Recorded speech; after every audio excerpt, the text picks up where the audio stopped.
Bien-aimés dans le Seigneur, bonsoir. Que Dieu vous bénisse encore abondamment et que sa grâce surabonde dans vos vies, au nom puissant de Jésus-Christ.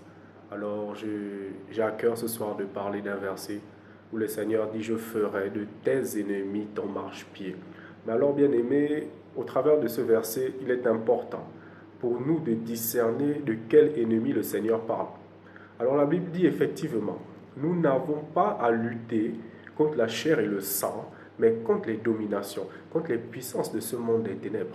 Oui, bien-aimés, nous avons à lutter contre des esprits méchants. Alors nous observons dans l'Ancien Testament qu'Israël a mené des batailles.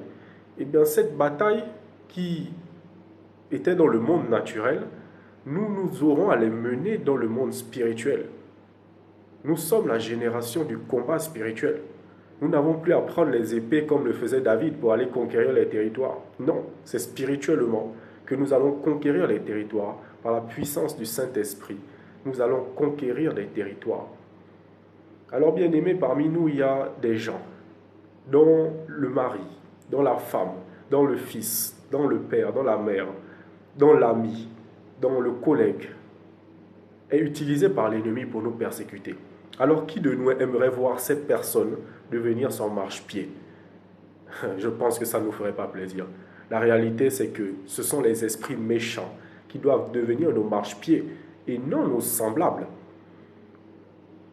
Alors, il y a un verset où les disciples, lorsque, en arrivant dans une région, la population a refusé Jésus, alors ils ont dit à Jésus: est-ce que tu veux qu'on ordonne que le feu descende sur ces personnes? Et la Bible dit que Jésus les a réprimandés sévèrement.